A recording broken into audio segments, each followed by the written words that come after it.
Hi viewers అందరికి welcome friends, మన ఛానల్కి స్వాగతం ఫ్రెండ్స్. ఆస్ట్రేలియా వర్సెస్ బంగ్లాదేశ్ మధ్య మ్యాచ్లో ఆస్ట్రేలియా 10 వికెట్స్ తేడాతో ఘనమైన విజయాన్ని సాధించింది. సో బంగ్లాదేశ్ని చిత్తుగా ఓడిస్తుందని చెప్పుకోవచ్చు. ఫలితంగా ఆస్ట్రేలియా నాకౌట్స్కి క్వాలిఫై అయితే అయిపోయింది. ఎలాంటి సమీకరణాలు లేకపోయినప్పటికీ నాకౌట్స్కి క్వాలిఫై అయితే అయిపోయింది.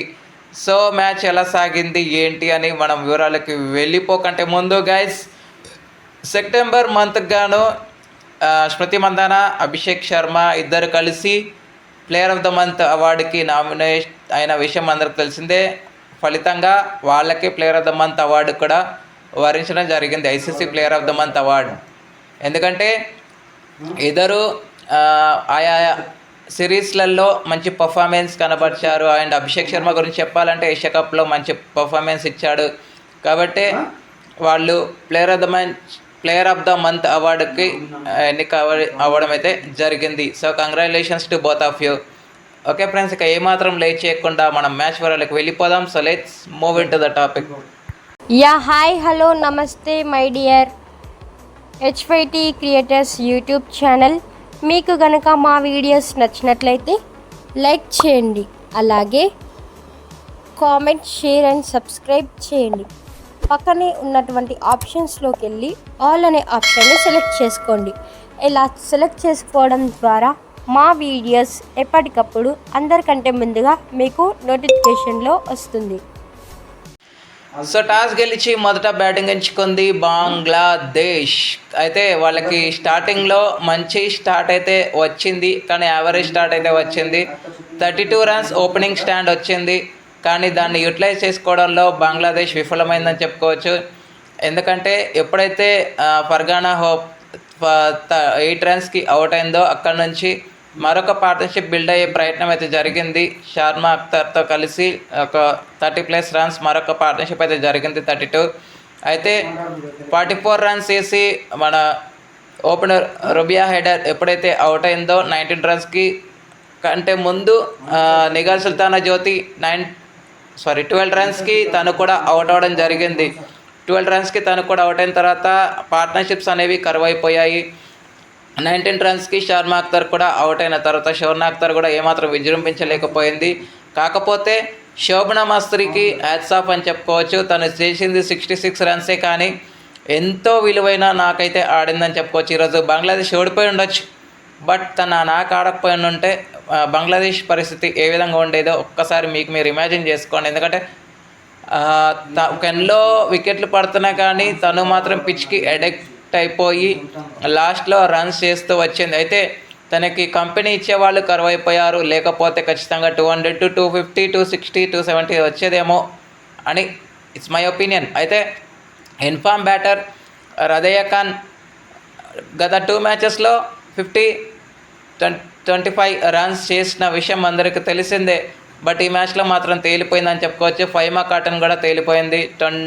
లాస్ట్ మ్యాచ్లో 34 రన్స్ చేసింది కదా అగెన్స్ట్ న్యూజిలాండ్, ఈ మ్యాచ్లో కూడా తేలిపోయింది. సో టోటల్గా ఆస్ట్రేలియాదే ఆధిపత్యం అని చెప్పుకోవచ్చు ఫస్ట్ నుంచి లాస్ట్ వరకు. ముఖ్యంగా అలానా కింగ్ తను వేసిన 10 ఓవర్స్లో 4 మిడిన్స్. అంటే మీరు ఇమాజిన్ చేసుకోండి, 4 మిడిన్స్తో పాటు 2 for 18 బినామినల్ స్పెల్ అని చెప్పుకోవచ్చు. సో టోటల్గా వికెట్స్ కనుక చూస్తే అలానా కింగ్కి 2, ఆ తర్వాత జార్జియా బేర్హాన్కి 2, ఆ తర్వాత ఆష్లీ గార్డ్నర్కి 2, నెక్స్ట్ వచ్చేసి మేఘన్ షెట్కి 1 వికెట్ అయితే రావడం జరిగింది. సో టోటల్గా 9 వికెట్స్ అయితే కోల్పోయింది. డర్సీ బ్రౌన్కి కూడా 2 వికెట్లు అయితే రావడం జరిగింది. సో టోటల్గా 9 వికెట్స్ కోల్పోయి 199 రన్స్ అయితే స్కోర్ చేసింది. అనంతరం లక్ష్య ఛేదనకు దిగిన ఆస్ట్రేలియాకి ఫస్ట్ స్టార్టింగ్లో పవర్ ప్లేలో చెడుగుడు ఆడాలని చెప్పుకోవచ్చు. చీల్చి చెండారు బంగ్లాదేశ్ని. ఎందుకంటే ప్రతి ఓవర్లో 10 runs per over 11 runs per over score చేస్తూ వచ్చారు. ఎగ్జాక్ట్గా T20 ఫార్మాట్ ఎలా ఆడాలో అలా ఆడారని చెప్పుకోవచ్చు. అయితే పవర్ ప్లే లోపే వాళ్ళ స్కోరు 70 దాటింది ఫర్ నో లాస్. అయితే మన అలిసా ఈలీకి మాత్రం లైఫ్స్ బాగానే వచ్చాయి. ఫస్ట్ పవర్ ప్లేలో ఒక దగ్గర లైఫ్ వచ్చింది. అయితే ఎక్స్ట్రాస్ వల్ల కూడా ఫీల్డ్లో రన్స్ ఇవ్వడం అయితే జరిగింది. బంగ్లాదేశ్ మొత్తం తేలిపోయిందని చెప్పుకోవచ్చు. ఎక్కడ కూడా వాళ్ళు గేమ్లో ఉన్నారు, టైట్ లైన్స్ వేశారు అని చెప్పడానికి లేదు. ఎందుకంటే ప్రతి ఓవర్లో బౌండరీ నమోదు అవుతూనే వచ్చింది. సో ప్రెషర్ మొత్తం బంగ్లాదేశ్ వైపే ఉంది, కానీ ఆస్ట్రేలియా వైపు మాత్రం ఇంచు ప్రెషర్ కూడా లేదని చెప్పుకోవచ్చు. ఆడుతూ పాడుతూ లక్ష్యాన్ని ఛేదించారని చెప్పొచ్చు. అయితే 15 ఓవర్స్కి 117 స్కోర్ ఉన్న తరుణంలో మళ్ళీ ఏమైనా రీగ్రూప్ అయ్యి ప్లాన్ బికి వెళ్తారా అంటే అబ్బే అదేం లేదు. మళ్ళొక లైఫ్ వచ్చింది, దాన్ని యూటిలైజ్ చేసుకోలేకపోయారు. సో మొత్తంగా లిచ్ఫీల్డ్ కూడా హాఫ్ సెంచరీ నమోదు చేసింది. ఇద్దరు కూడా ఒకే ఓవర్లో హాఫ్ సెంచరీ నమోదు చేసుకున్నారు. ఆ తర్వాత మంచి కంపెనీ ఇవ్వడం జరిగింది లిచ్ఫీల్డ్ అలిసా ఈలీకి. తను మాత్రం అగ్రెసివ్ రోల్లోనే ఉండిపోయింది. సో టోటల్గా 73 బాల్స్లో మరొక 100ని క్యారీ ఫార్వర్డ్ చేసింది తన ఫామ్ని. ఏదైతే ఇండియాతో ఆపిందో అక్కడి నుంచే ఫామ్ మళ్ళీ మొదలుపెట్టిందని చెప్పుకోవచ్చు. సో సబ్ కాంటినెన్స్ అంటే పుణకాల అయిపోయిందని చెప్పుకోవచ్చు అలిసా ఈలీకి. సో టోటల్గా 113 రన్స్ తీసింది, నాట్అవుట్. దీంట్లో 24 ఉన్నాయి. ఇక 84 రన్స్ వేసి నాట్అవుట్గా ఉంది లిచ్ఫీల్డ్. తను కూడా 12 4 and 1 6 సాయంతో 24.5 ఓవర్స్లోనే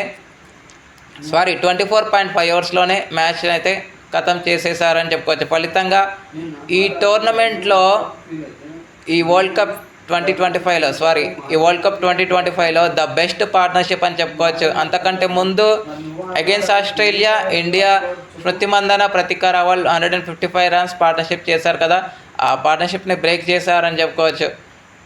సో టోటల్గా 200 పార్ట్నర్షిప్ చేసి మ్యాచ్ని సజీవంగా పూర్తి చేసి ఆస్ట్రేలియా సగర్వంగా సెమీస్కి అర్హత సాధించింది అని చెప్పుకోవచ్చు. Okay friends, thank you. ఇక player of the match award అయితే ఎవరు అనుకుంటున్నారు?